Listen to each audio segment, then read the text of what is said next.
And a good Tuesday afternoon to you. Welcome on in to the Ameren, Illinois Lunch Show with Claibs and Joe here on claibsonline.com. We are also powered by our friends over at Gray Bar and driven by Munganast St. Louis Acura each and every week.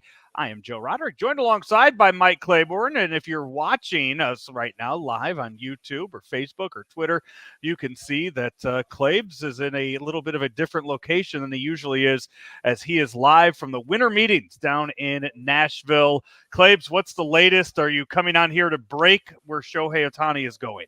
No. You know what? I'll have some with Harold Reynolds a little later.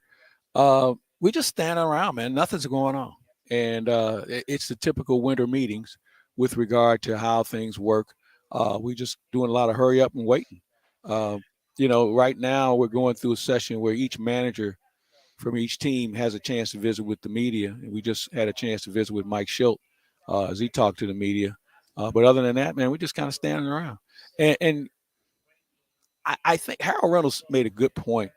He said, we're not waiting on Ohtani to set the market. We already know that market. But the fact that he's not going to be a pitcher this year, he's going to be a DH. So those are the only two markets that you would worry about. And that shouldn't slow down anybody else. But I do feel like there's going to be some movement before we get out of here. Just in listening to some other people talk, a lot of foundations being set right now. And I think it has a lot to do with the fact that there just aren't as many players that are difference makers that are free agents this year. That's when you mentioned that Cardinals haven't been in on Shohei Ohtani, and I think they knew that from the jump, and I think they especially knew that once they knew he wasn't going to be a pitcher next year. So they've probably known that since September, maybe even before that. But that's why I like how aggressive John Mozeliak was right off the jump. He went out there and he immediately got the three starting pitchers that he said that he was going to get.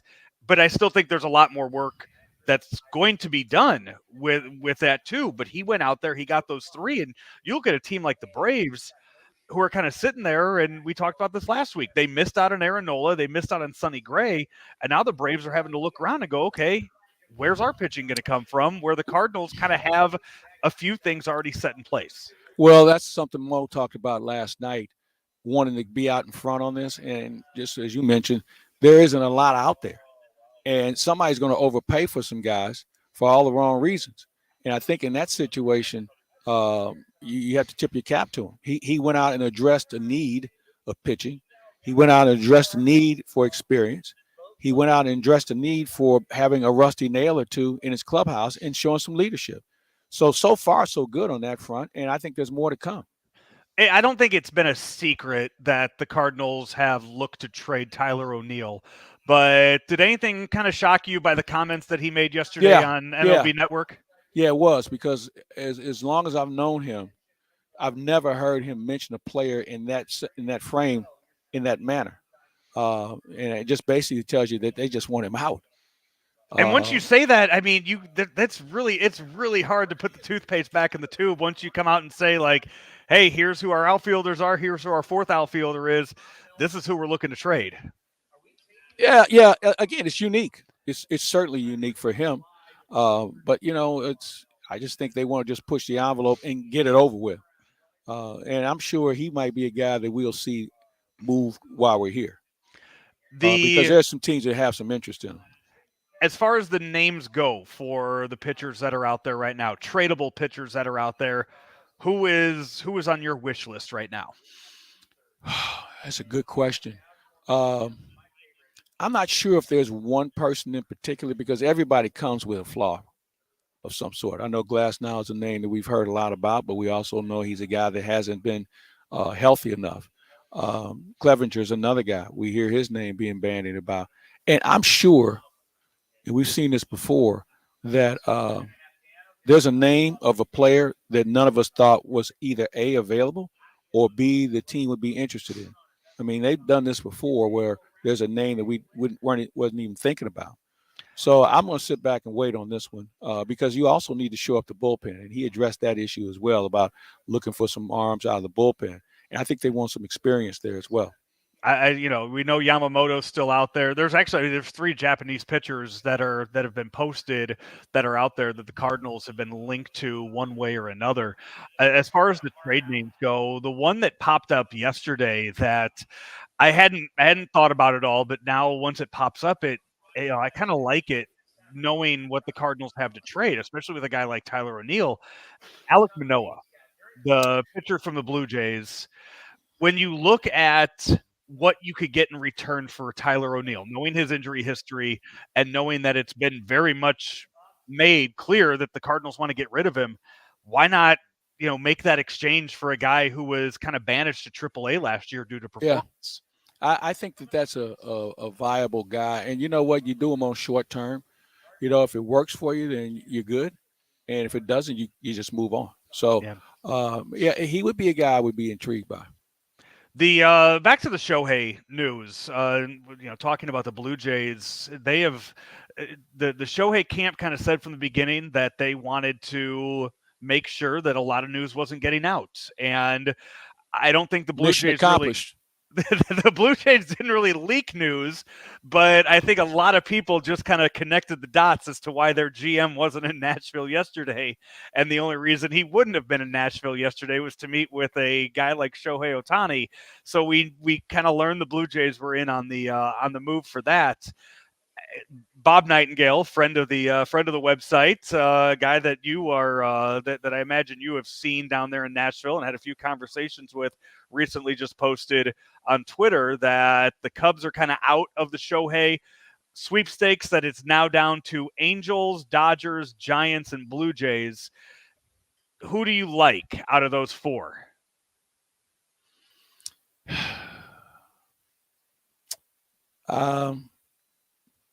Angels. That's where I'm leaning with it too. The longer it takes, knowing that Shohei is kind of, it's come out, he's a kind of a creature of habit, short-term deal. You got a new manager that a lot of players love in Ron Washington. It seems like that might be where this ends up, and all of this is kind of for nothing now with all these other teams after him. Yeah, I think that it makes the most sense for him. Because I don't know if the other teams, they weren't that bad of a team. And with Wash in charge now, I think they're going to be a much better team. So that's where I look at. But at the end of the day, I really don't care. I mean, it's going to be a landmark deal. It's going to have a lot of hype to it. But at the end of the day, it doesn't affect the Cardinals, so I don't really care. What is the vibe been like there this week compared to past winter meetings? About the same. Yeah. A lot of people standing around asking, "What do you think?" Yeah. The facility is not really what I would say. I don't really care for this place. But yeah, it doesn't change. It's the same people standing around wondering what's going on and coming up with rumors and stuff like that. And you see agents and people looking for jobs. It doesn't change very much. Speaking of jobs, Yadier Molina will have a job with the Cardinals next year. Derek Gould reported on it last night. He's going to be with the Cardinals in 2024. Job title to be determined, responsibilities to be determined. What do we make of this right now with Yadi and the Cardinals? Mo said last night that he hasn't even talked to Yadi's agent yet to map out what's going on. I think he'll be a part-time guy. You'll see him in spring training. He'll stick his head in the door maybe once a month. They're still trying to map that out. So that's as far as it's gone so far. And I think they were scheduled to meet today, if I'm not mistaken. Matt, didn't Mo say he was meeting with Yadi's agent today? So this week. Matt Pauley's sitting to my left here. Oh, okay.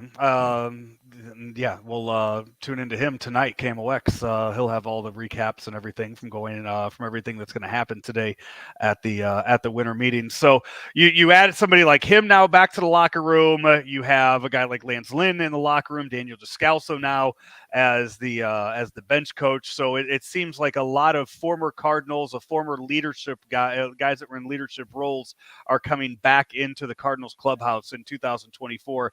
Outside of pitching, it feels like that was another clear thing that was needed, that was missing from the 2023 team.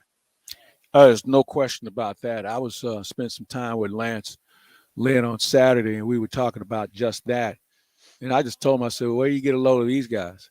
With regard to guys who don't want to pitch or who can't pitch. And, that culture is about to change for two reasons. The players are going to figure this out, and they'll move a guy. I don't think they're going to fool around with this like they've done in the past. We will, outside of Harold Reynolds, what else do you have down there? Who else have you talked to that we can expect to see? Right now, that's it. I'm going to visit with Mike Shelton in a little while, and we'll visit with a few other people. This thing is kind of fluid right now because of travel issues yesterday. I didn't get here until 3 o'clock. I was supposed to get here at 7. Yeah. So we're trying to figure this out as we go.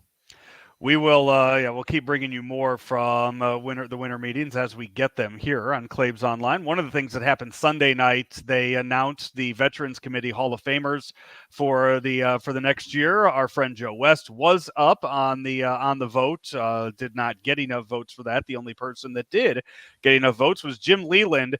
Lou Piniella in second place, falling just short of getting in there, and former Cardinal Bill White also falling just short on the Veterans Committee vote. Jim Leland, very deserving of it. I don't know what else Lou Piniella had to do in his career to get into the Hall of Fame. Well, the unfortunate thing is they only take one. I mean, Lou was just as qualified as Jim Leland, but I thought they took as many as whoever the votes were. I didn't think it was just limited to one. I thought it was whoever got the votes. Yeah, that's true. My mistake on that. But they normally just take one, and it's kind of a convoluted way they do it. It's more political than you think. I know some other people who had been nominated in the past, and it was basically a lot of horse trading going on. I'll vote for your guy if you vote for my guy, and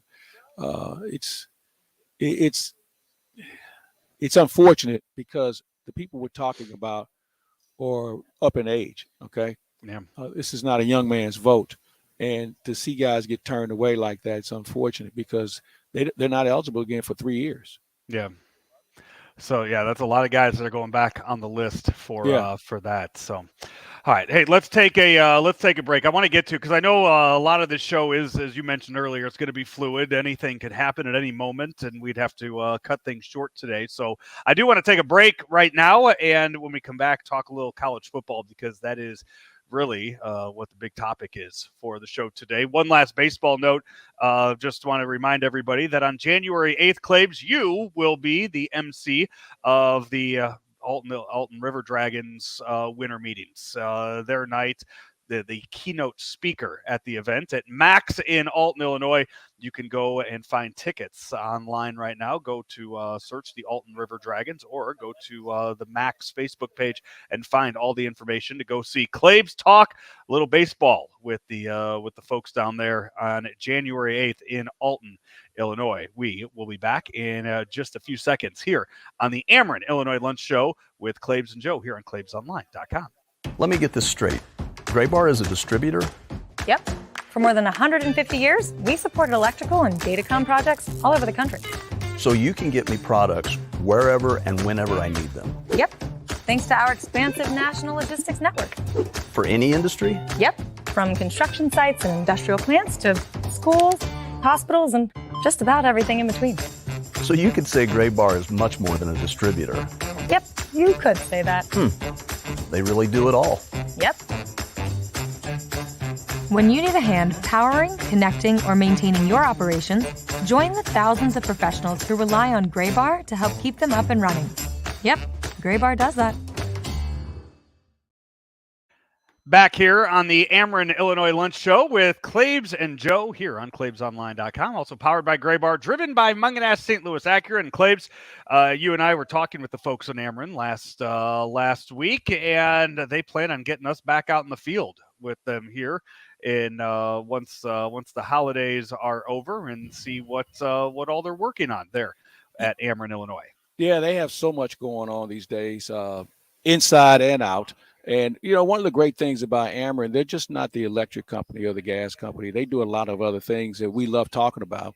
And we're going to get involved in some more projects that they have coming up. And you know what? It's a great association for sure, and what they've been able to do, not just with us, but certainly in our community. And we're fortunate to have them be part of what we do.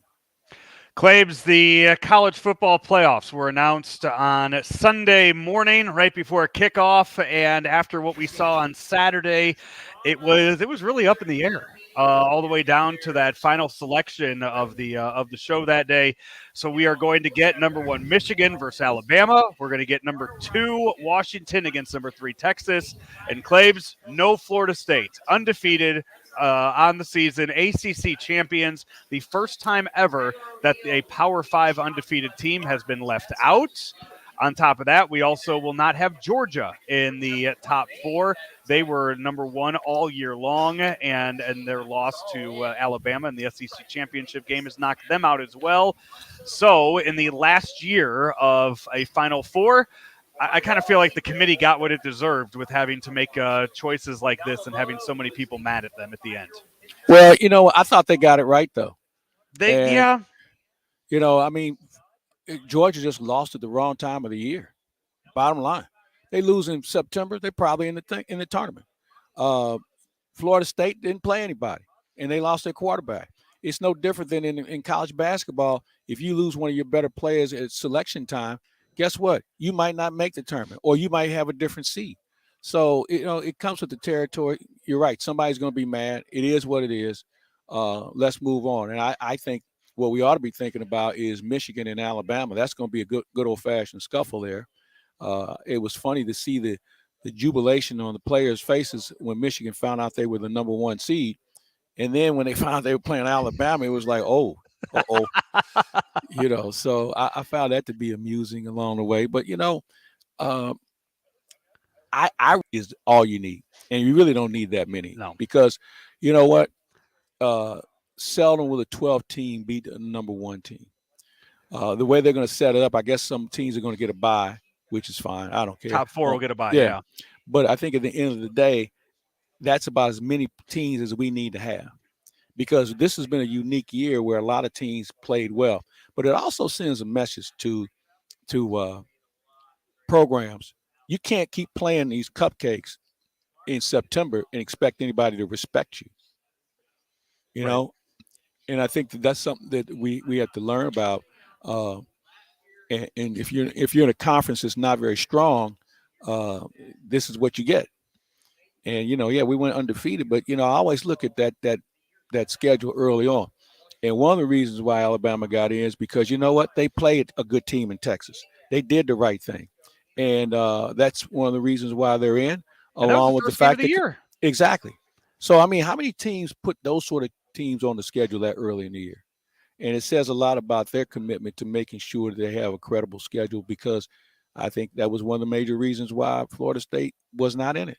It was really kind of crazy that they went into that SEC championship game ranked 8th in the nation going into that, knowing that they hadn't lost since week 1, that they went through the entire SEC schedule undefeated the whole year, and that they couldn't climb up past that, and they couldn't get up past 8th after losing to Texas in week 1 of the season. So, knowing that, they definitely deserved to be in. And as your point too, as far as the season goes, let's just say next year, let's say what would it be? Liberty would get in because they were the highest rated non-Power 5 team. So if Liberty would have been that 12th seed in the tournament next year, you would have been looking at that final spot between Oklahoma and Mississippi.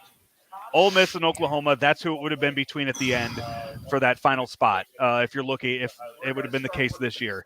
And you think either one of those would beat Michigan right now? No. Then no. Yeah, there you go. I mean, that's kind of looking at it.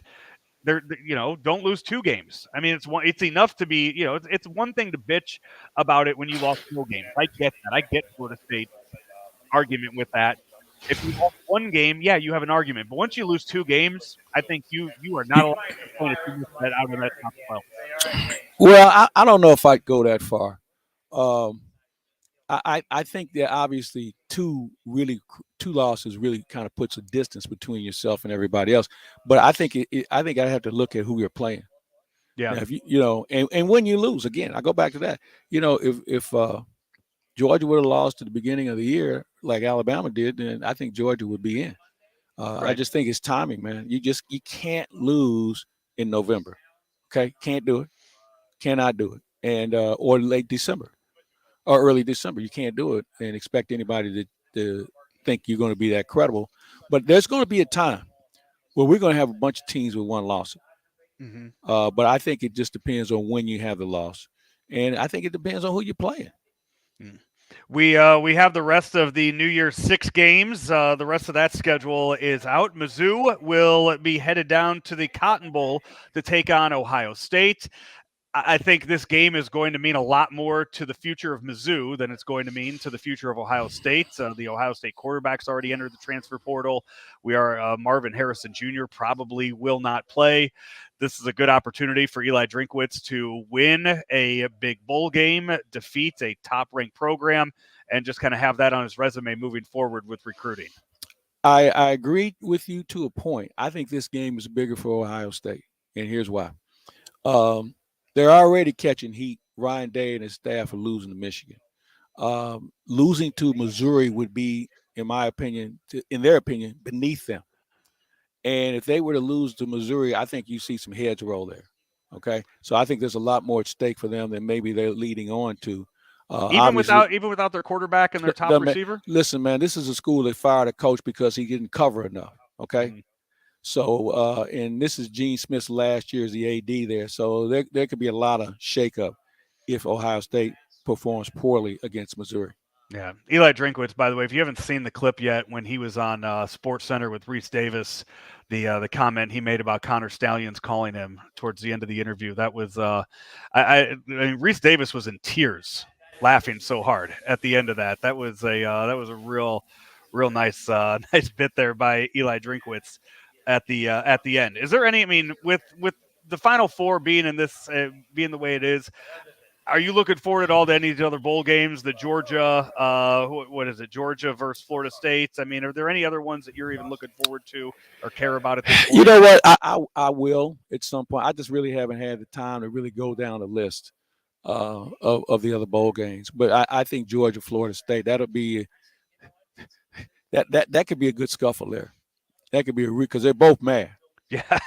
You know, and they will love nothing more than to prove a point to each other, and also the rest of the football world. Yeah, we will have more on that. You will have more with Howard Richards coming up before that bowl game. We're going to do a huddle up with Howard Richards and Orlando Pace. Oh, all right. 2 All-Americans representing their universities. 2 first-round draft choices, 2 guys who had great careers in the NFL. So we were all together the other night, and we agree we're going to do this here fairly soon.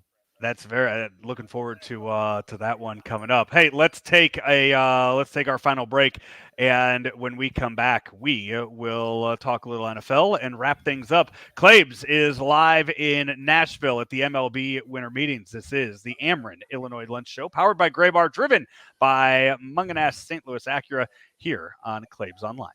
Are you ready for a challenging and rewarding career? There are quality jobs in the construction industry. I got out of college and my career choices were very limited, and this provided me with a plan for the present and the future at the same time. I actually have a bachelor's degree in psychology, and I was making less than I make as a first-year apprentice painter. I didn't go to college. I have no college debt. I make more money than the majority of people I know that went to college. Take your first step towards a rewarding career. Visit stlouispdf.org. Back here, final few minutes of the Ameren Illinois Lunch Show, powered by Graybar, driven by Munganass St. Louis Acura. And I believe we will be out at Munganass Alton Toyota next week doing the show as we wrap up the 2023 year. Wrapping up Week 13 in the NFL last night. Jacksonville Jaguars were on Monday Night Football for the first time, I believe it was in 12 years, I think I saw. First time they hosted a Monday Night Football game in 12 years yesterday as they took on the Cincinnati Bengals. And Claibs, you saw a backup quarterback, a guy that quarterbacked for the first time in 4 years, I think it was, since he played at Washington. And Trevor Lawrence goes out late in that game. That was the game of the week, though, Bengals and Jaguars. That was a really exciting Monday Night Football game. I'm not sure how much of it you got to see, but it ended up going to overtime with the Bengals pulling out a much-needed win, 34-31, and kind of even muddying up the playoff picture even more in the NFL. Yeah, they're going to try and mess this thing up like we see in college football, which is fine. I love anarchy at this time of the year. Saw enough of it. I love the Bengals fight. I think Jacksonville is still trying to figure out who they are. Or they in that next echelon of good teams. And obviously losing Lawrence did not help them at all. But I think at the end of the day, they got their money's worth. And I think it was a good barometer on where they're at and where they're going and figuring out what they're going to do next if they do lose their starting quarterback.